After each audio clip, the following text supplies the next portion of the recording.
the academia, the media, and wananchi at large who have come together over the past week to address the political crisis that has gripped the country.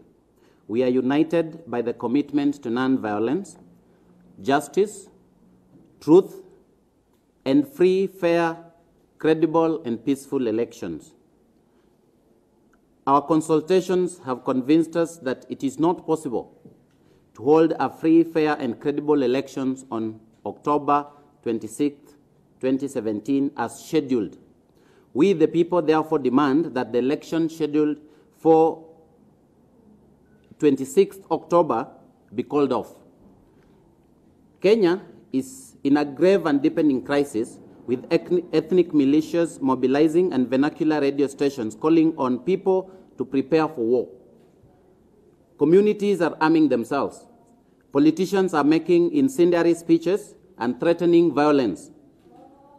Militia are being openly mobilized. Even the Cabinet Secretary for Interior, Dr. Fred Matiang'i, is on record mobilizing the Chinkororo in Kisii County. We are on the brink of bloodshed and hurtling towards catastrophe. We are greatly alarmed at the sight of public servants and members of the cabinet wearing militia fatigues in political rallies. This visual intimidation and show of might will not bring good tidings to the people of Kenya. We are also deeply disappointed at the broadcast of new advertisements from State House purportedly representing the people of Kenya and imploring the people to vote, even when it is evident that a large chunk of the country will not take part in the forthcoming election. The current political and security environment in the country does not support elections under the constitutional principle of universal suffrage. Security forces deployed to police demonstrations demanding reforms ahead of fresh presidential election have caused scores of deaths and injuries, with evidence indicating that the use of lethal force was neither proportional to the seriousness of the offense nor strictly unavoidable to protect lives. We are also deeply concerned by attacks on the electoral officials by opposition supporters in parts of the country. We fear for the safety and lives of election staff who will manage the polling stations and voters who may turn up should the election go ahead. The exercise will neither confirm credibility nor confer any legitimacy on the winner or the participants. We, the people, demand that a national dialogue be convened to address the political situation in Kenya.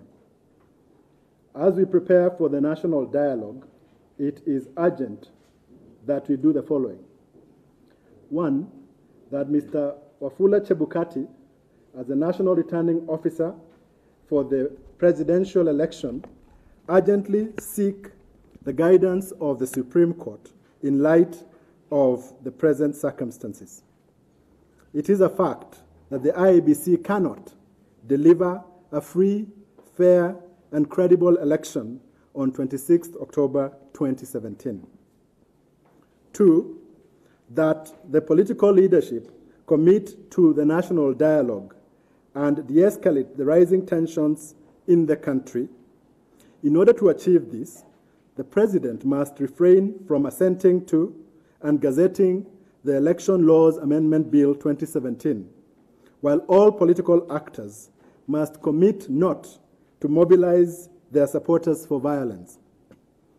Three, security forces must uphold the constitutional right to freedom of assembly and cease acts of brutality. The shocking number of deaths and injuries of protesters has been condemned nationally and internationally and must cease immediately. We demand swift intervention from the Independent Policing Oversight Authority and the Directorate of Public Prosecutions and other state agencies for accountability and justice for these actions. Fourth, the Director of Public Prosecutions must release a status report on the IEBC officials currently being investigated for improprieties committed in the run-up and during the August 8, 2017 general election. Putting off the October 26th fresh election will not result in a constitutional crisis.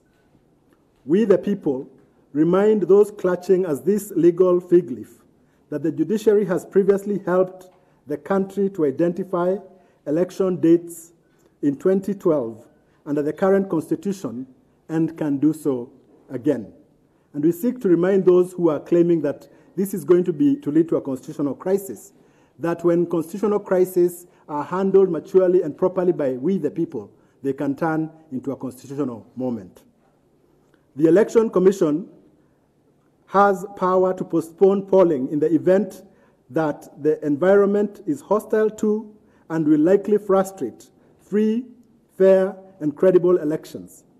Further, the guidance of the Supreme Court on conducting a fresh election is required after one of the candidates announced his withdrawal from the race on the basis of a 2013 Supreme Court decision. The court had previously observed that a candidate abandoning a fresh presidential race should trigger an entirely new election, including the nomination of candidates. The High Court's recent decision that the direction was obiter dicta and therefore not binding contradicts the advice of the Supreme Court that its obiter and advisory opinions are binding on other courts. The printing of ballot papers and declaration of a voting day cannot override the country's needs for accountability, truth, and justice. We, the people, call for the involvement of multiple stakeholders to national dialogue. It is only this form of dialogue, embracing a multi-stakeholder approach, that can de-escalate the rising tensions and restore the country on a roadmap to peace, truth, and justice at this important juncture by focusing on the following issues. 1, deep electoral reforms that bring an end to bungled, illegal, and manipulated elections once and for all. Never again must we as Kenyans be placed in these situations where elections become a matter of life and death and disrupt our country's life. 2, accountability for the violence in the aftermath of the August 8, 2017 general election. 3, accountability for crimes and improprieties committed in the August 8, 2017 general election by IEBC and other officials. Wide-ranging consultations this week, incorporating the entire spectrum of views, have convinced us that it is impossible to deliver free, fair, and credible elections on October 26, 2017. We are alarmed at the drums of war and unrest that cloud the national atmosphere and which may result in political, social, and economic upheaval and long-term instability that could drive this country to the abyss of civil strife. Proceeding with the election as planned will deepen the political crisis and push Kenya into another round of devastating violence. This must not happen at any cost. We, the people, conclude that the only way to stave off imminent large-scale violence is to stop the brinkmanship and call off the election to give our country time to properly handle and resolve the crisis. This includes receiving further direction from the courts.